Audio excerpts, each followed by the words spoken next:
हारिखौ खौसेथिनि खोथा बुंदोंमोन दिनै हारिखौ बिथांमोना आबसु जानानै डाइरेक्ट इउ पिपलजों समर्थन होनायनि थाखाय दिनै हारिखौ गावस्राहोबाय जों बिपिएफनि फिसाफ्रा दिनै आबसु नंला नामा बिजनि सबायजार बिटिसि बियाब सिंनि नेहरू बाजाराव दिनै बिपिएफनिफ्राय अर्थात नोंथांनि एरियायाव बिपिएफनि बे बिसायख'थियारि फोसावदिंनाय रेलि लादों मा फोरमायगोन बेनि सायाव आच्छा दिनै जोंहा नेहरू बाजार सुबाइजार ओनसोल बा बेयो सिडली समस्तियाव जोंनि सुबाइजार पार्टआबो माखासे गोग्लैनायलाय दा जों बेहाय फुंनि 8 बाजिनिफ्रायनो जोङो मोनसे भट बिनाय हिसाबै सुद्ध कुमार बसुमतारीनि थाखाय जोङो मोनसे रेलि लादोंमोन बे खोब मोजाङैनो जालांबाय जोङो रायजो राजा बिथांमोनजों जोङो रायलायदों दखानदारफोरजों जों रायलायदों बिथांमोना बुंदों जे दानि सरकाराव जोंनि आर्थिक अबस्थाया फानलाय बायलाय बे बिराद गाज्रि जादों बिनि थाखायनो बिथांमोना दुखु फोरमायदों बिथांमोनाव जों सोंदों बिथांमोना मैगं फाननानै जाग्रा दखान होनानै जाग्रा बिथांमोननो जेरैबायदि प्रमद बर' सारा बुंदोंमोन जे बिसोरनो अनसुंथाइ होगोन नाथाय बिथांमोना मोनाखै होनना बुंदों बिथांखौ दिनै दुसिदों खोब दुखु मोनदों बिथांमोना दा बिनि थाखायनो रायजो राजाफ्रा गावसिनि गोसोनिफ्राय जे बिपिएफ सरकारखौनो आवगयनिखौनो नांफिनगौ होननानै बिथांमोना जोंनो फोरमायदों बेनि गेजेराव मोनसे सोंथि बिसायख'थिनि समावबो जे जायगायाव कड अफ कन्डाक्ट नांनाय समावबो आसामनि सासे मन्त्रि बिथाङा अपेन मिटिंआवहाय बिपिएफनि मावथि बा कंग्रेसनि मावथिफोरनो अरुणोदय बिथांखिखौ होनाय जानाय नङा इउपिपिएल आरो बिजेपिनिल' होनाय जागोन होननानै बुंबाय थादों बेनि सायाव मा फोरमायगोन औ आं बेखौ नुदों खुब दुर्भाग्य खोथा जाय बिथाङा सासे मन्त्रि रेसपन्सिबल पार्सन बे माने जों बायदि साधारन मानसि नङा बियो केबिनेटनि सासे मिनिस्टार बिथाङा एसे रेसपन्सिबिलिटि थानाया दिनै आनडेम'क्रेटिक भाषा जि जायगायाव बिथाङा मोनथिनांगौमोन दा इलेक्शन कड अफ कन्डाक्ट सोलिगासिनो दङ एमसिसि बे समावबो बिथाङा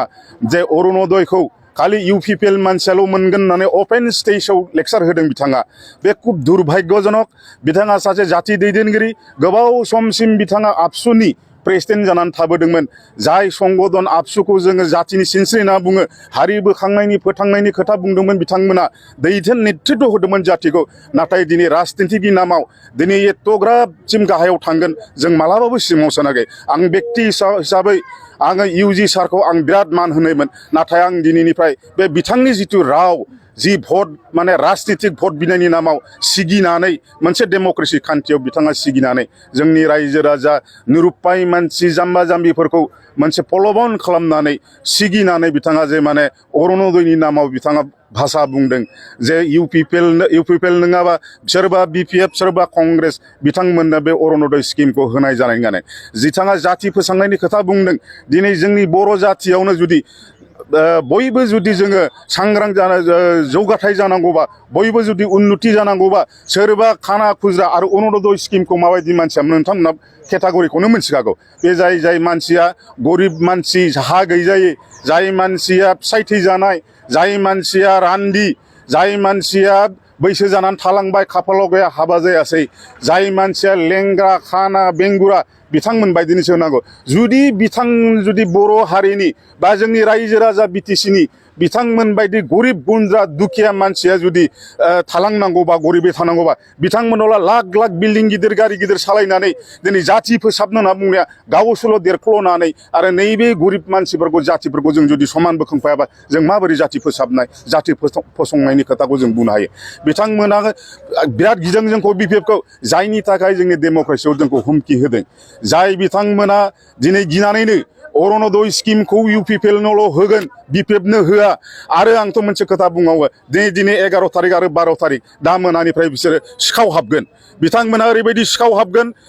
500,000 थाखा होनानै गरिब दुखियाफोरखौ माने बिसोरो भट आदाय खालामगोन 500,000 थाखा होनानै बिथांमोननि भटखौ आदाय खालामनो नागिरगोन ओरैबायदि आनडेम'क्रेटिक बियो इलेक्शन कड अफ कन्डाक्ट समाव बे मालाबाबो जानो हाया आरो बेजों लोगोसे आं मोनसे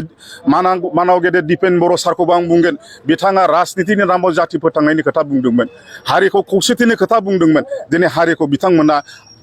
आबसु जानानै डाइरेक्ट इउपिपिएलजों समर्थन होनायनि थाखाय दिनै हारिखौ गावस्राहोबाय जों बिपिएफनि फिसाफ्रा दिनै आबसु नंला नामा आं बिथांनाव सोंगोन दिनै जातिखौ मानो बोखावखो बर' हारिखौ मानो बोखावखो नैबे इउपिपिएलनिल' आबसु नैबे बिपिएफनि आबसु नङा बे होननाय भाषा जायाखै होनबा दिनै आलदा आलदा खालामनाय जायाखै होनबा दिनै राजनितिकआव डाइरेक्टनो माबोरै इउपिपिनि समर्थन होनानै मोनसे जाति संगठना हारिनि छात्र संगठना दिनै माने डाइरेक्ट वान साइड बायास जानानै बेबायदि खोथा बुंनानै भट बिनो हाखो समर्थन होनो हाखो बे बिराद दुर्भाग्य खोथा जोङो बेखायनो कन्डेम खालामो बेबायदि खालामना जाय आबसु संगठन होननाय लोगो लोगोनो दुलाराय बर' फरायसा आफाद होननाय लोगो लोगोनो जोंनि सारा नर्थ इस्टआवनो मोनसे उदाहरन होजानाय एग्जाम्पल होजायोमोन फिसा फिसा गुबुन हारिनि छात्र संगठनफोरखौ बिथांमोना बुंदोंमोन जे नै बेबायदि आबसु बायदि जानांगौ बे मोनसे एग्जाम्पल होजालायनाय बेबायदि खौसेथि जानांगौ जों ज' ज' मावलांनांगौ होननानै दिनै खिन्थु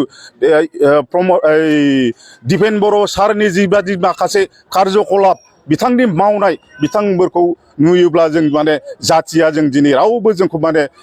बेबायदि गनायला गुबुन जाथियाबो गनायला जोंखौ बिराद डाउनाव लांबाय आरो बेखिनि